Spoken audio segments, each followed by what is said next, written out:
రూపాయలకి ఏమొస్తుందమ్మా? రూపాయలతో శాస్త్రీ బామ్ కొత్త ప్యాక్ వస్తుంది. జలుబు, తలనొప్పి, ఒళ్ళనొప్పులు అన్నిటికీ రిలీఫ్ ఇస్తుంది. విద్యార్థి మిత్రులారా, ఫిబ్రవరి 4-5 తేదీల్లో పీడిఎస్యు రాష్ట్ర జనరల్ కౌన్సిల్ని భద్రాచలంలో నిర్వహించబోతా ఉన్నాం. ఈ కౌన్సిల్ జయప్రదంకై విద్యార్థులు కృషి చేయాలని చెప్పేసి పీడిఎస్యుగా విజ్ఞప్తి చేస్తూ ఉన్నాం. ఇవాళ ఈ దేశంలో, రాష్ట్రంలో పాలక ప్రభుత్వాలు విద్యా వ్యతిరేక విధానాలని అవలంబిస్తూ ప్రభుత్వ విద్యను నీరుగారుస్తూ ప్రైవేటీకరణను, కార్పొరేటీకరణను ప్రోత్సహిస్తూ ఇవాళ విద్యా పతనానికి కారణమవుతున్నటువంటి పాలకుల పట్ల మనం స్పష్టమైన వైఖరితో ఉద్యమాలు నిర్వహించాలని చెప్పేసి విద్యార్థి లోకానికి పిలుపునిస్తూ ఉన్నాం. ఇవాళ ఈ దేశంలో భాగ్యనగర్ రాజధానిగా ఉన్నటువంటి భాగ్యనగర్లోనే పూర్తి స్థాయిలో ఉపాధ్యాయులు లేనటువంటి, అదేవిధంగా మరుగుదొడ్లు, మంచినీటి సౌకర్యాలు లేనటువంటి పాఠశాలలు వందలాదిగా ఉన్నటువంటి పరిస్థితి ఇవాళ మనం చూస్తూ ఉన్నాం. అదేవిధంగా ఇవాళ ప్రతి గ్రామంలో ఏకోపాధ్యాయుడితో కొనసాగుతున్నటువంటి పాఠశాలలను కూడా మనం చూస్తూ ఉన్నాం. ఇవాళ అనేక రకమైనటువంటి సమస్యలతోని విద్యార్థులు వేదనతో గురవుతున్నటువంటి పరిస్థితి ఇవాళ విద్యార్థులు అవలంబిస్తున్నటువంటి పరిస్థితి ఉంది. ఇవాళ ఈ రాష్ట్రంలో విద్యార్థుల తరపున ప్రతిపక్షంలో ఉండి గొంతు వినిపించినటువంటి రేవంత్ రెడ్డి వచ్చిన తర్వాత విద్యారంగ సమస్యలు సమూలమైనటువంటి మార్పులు జరిగి ప్రైవేటీకరణ పట్ల ఒక నిర్ణయాధికారం తీసుకుంటారని చెప్పేసి ఆశించినటువంటి విద్యార్థి లోకానికి ఇవాళ కన్నీరు మిగిలినటువంటి పరిస్థితి కనబడతా ఉన్నది.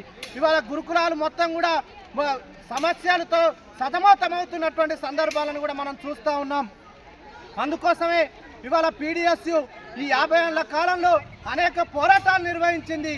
పీడిఎస్యు శాస్త్రీయమైనటువంటి విద్యా విధానం కోసం కొట్లాడుతూ ఉన్నది జార్జి రెడ్డి స్ఫూర్తితోనే అని చెప్పేసి ఇవాళ మేము స్పష్టం చేస్తూ ఉన్నాం. కాబట్టి విద్యారంగ సమస్యలు తక్షణమే పరిష్కరించాలి.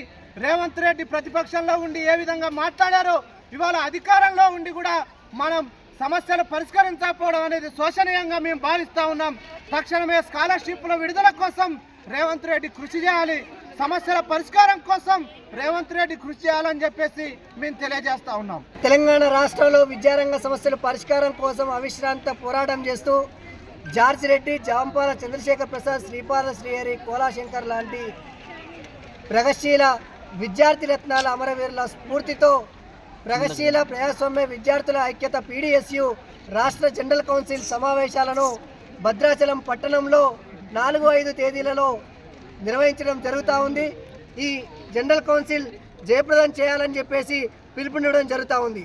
అందులో భాగంగా ఈరోజు భద్రాచలం పట్టణంలో పోస్టర్ ఆవిష్కరణ కార్యక్రమం నిర్వహించడం జరిగింది.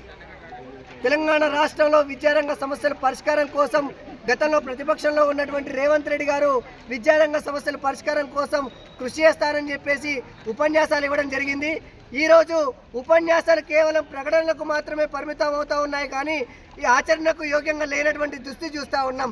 ఈరోజు చూసుకున్నట్టయితే ఇంటర్ విద్యార్థులకు మధ్యాహ్న భోజన సమస్య కానీ, లేదనంటే హై స్కూల్ విద్యార్థులకు మధ్యాహ్న భోజన సమస్య కానీ, లేదంటే కాలేజీలో ఉన్నటువంటి విద్యార్థుల సమస్యలు పరిష్కరించడంలో కానీ, గురుకుల విద్యార్థులకు సొంత భవనాలు ఏర్పాటు చేయడంలో కానీ ఏ ఒక్క సమస్యని కూడా పరిష్కరించినటువంటి పరిస్థితి లేదు. రియంబర్స్మెంట్ సమస్య కనీసం ₹1 కూడా ఇప్పటి వరకు కూడా విడుదల చేసినటువంటి దాఖలాలు లేవు. పూర్తి స్థాయిలో కార్పొరేట్ శక్తులకు పట్టం కట్టేటువంటి విధంగా ఈరోజు రేవంత్ రెడ్డి గారు కొనసాగిస్తూ ఉన్నారు. అలాగే ఈరోజు కేంద్రంలో ఉన్నటువంటి నరేంద్ర మోడీ గారు విద్యను మొత్తం కాషాయీకరణ చేయడం కోసం ప్రయత్నాలు చేయడం జరుగుతూ ఉంది. అందుకోసమే ఈ రాష్ట్ర జనరల్ కౌన్సిల్లో భవిష్యత్తు మొత్తం జరిగినటువంటి ఉద్యమాలన్నింటినీ కూడా సమీక్షించుకొని రాబోయే రోజులలో ఈ ప్రభుత్వాలకు వ్యతిరేకంగా చేయాల్సినటువంటి కర్తవ్యాల గురించి చర్చించుకోవడము, దీనికి అనుగుణంగా తీర్మానాలు చేసుకోవడము, ఈ తీర్మానాల వెలుగులో భవిష్యత్ పోరాటాల కార్యాచరణ కూడా రూపొందించుకోవడం జరుగుతూ ఉంది. వీటన్నిటిని కూడా విజయవంతం చేయాలని చెప్పేసి మేము పిలుపునివ్వడం జరుగుతూ ఉంది. మరిన్ని వీడియోస్ కోసం ఛానల్ ని సబ్స్క్రైబ్ చేయండి. లేటెస్ట్ అప్డేట్స్ కోసం వాట్సాప్ ఛానల్ ని ఫాలో అవ్వండి. ఆ లింక్ డిస్క్రిప్షన్ లో ఉంది.